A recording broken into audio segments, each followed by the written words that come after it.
you go, Ralph. You choose me? Happy Valentine's. Happy Valentine's Day, everyone. What began as a Christian feast day honouring the martyr Valentine has since become an annual celebration of love, romance, and rampant consumerism. Apparently, we don't spend enough on our significant others on their birthdays, anniversaries, and Christmases, so corporations have hijacked a religious holiday to boost their Q1 profits. I don't know if you can tell from my cynicism around the whole thing, but I don't have anyone to share Valentine's Day with this year. But I felt like I should do a romantic-themed video anyway. I landed on a list of the best romantic comedies because I love romantic comedies. I love to laugh and I love to get swept up in a love story, but I feel like the genre isn't taken seriously. Rom-coms are often dismissed as chick flicks, which is a pretty sexist term if I can just get up on my soapbox for a second. But from Roman Holiday to The Apartment, some of the greatest movies ever made have been rom-coms. It had to be you. It had to be you. I wandered around and finally found the somebody who could make me be true. Before we get into it, I've got some honourable mentions. It Happened One Night pretty much laid the groundwork for the entire genre. Shrek is a classic rom-com dressed up as a satire of fairy tales. Groundhog Day uses its fantastical time loop premise to tell a moving love story. There's Something About Mary is a delightfully absurdist reinvention of a typical romantic comedy, bringing a subversively crass sense of humour to the genre. Chasing Amy's portrayal of the LGBTQ spectrum hasn't aged perfectly well, but its heart is in the right place, and it's brutally honest about the ways jealousy and insecurity can destroy a romantic relationship. Rye Lane is a wonderful little hangout rom-com that's essentially Before Sunrise in South London. As you get swept up in this mismatched duo and their loose, relatable banter, the heartfelt love story sneaks up on you. And now, a definitive list of the greatest romantic comedies ever made.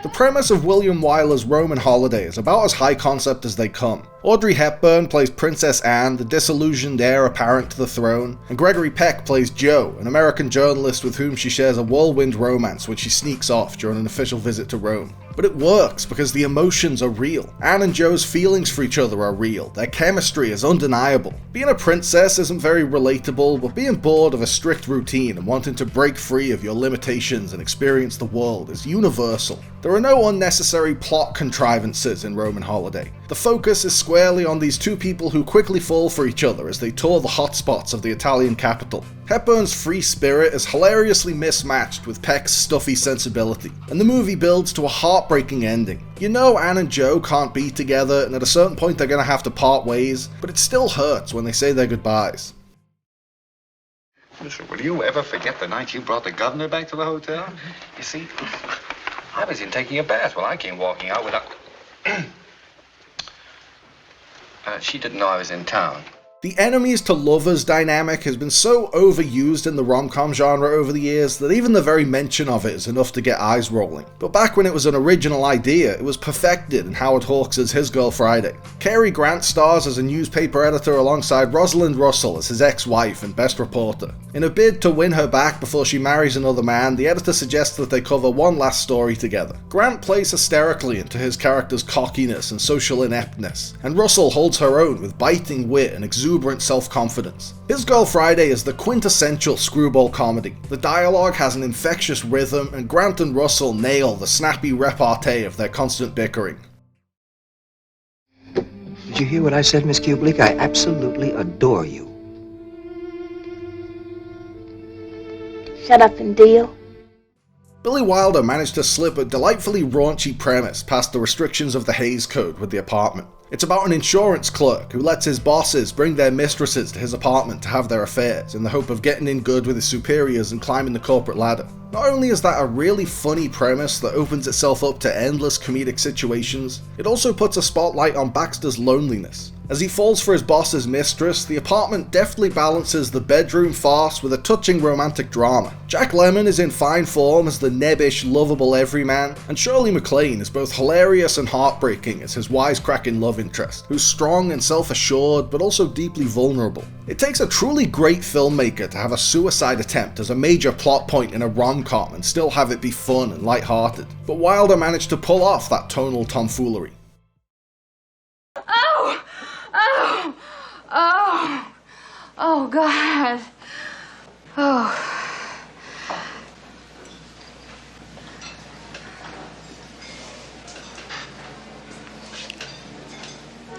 I'll have what she's having. When it comes to a conventional Hollywood rom-com that makes you laugh and fall in love, When Harry Met Sally is the gold standard. Nora Ephron's airtight script uses relatable situations to develop characters who feel like real people, which is seldom seen in the rom-com genre. She doesn't contrive implausible conflicts from misunderstandings and airport chases. There's more than enough conflict in two flawed but good-hearted people slowly falling for each other. There's a snappy Seinfeldian wit to Ephron's dialogue, but the humour also comes with a genuine emotional attachment that Seinfeld intentionally avoided. Billy Crystal and Meg Ryan are a delightfully charming on-screen pair. They each hold their own comedically, and they share such great chemistry that you really believe you're watching two people fall in love.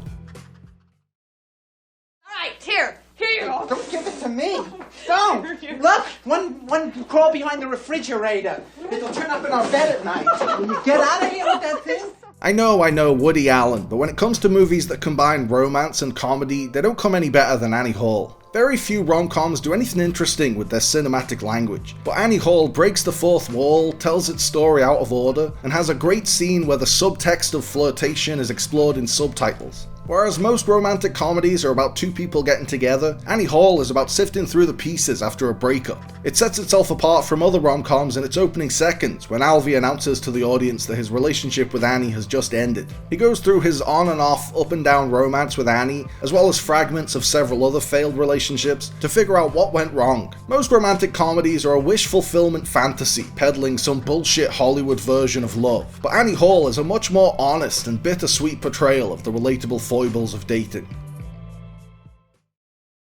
Love is all you need? No, actually, Beatles. You also need a person to do it with. Beatles.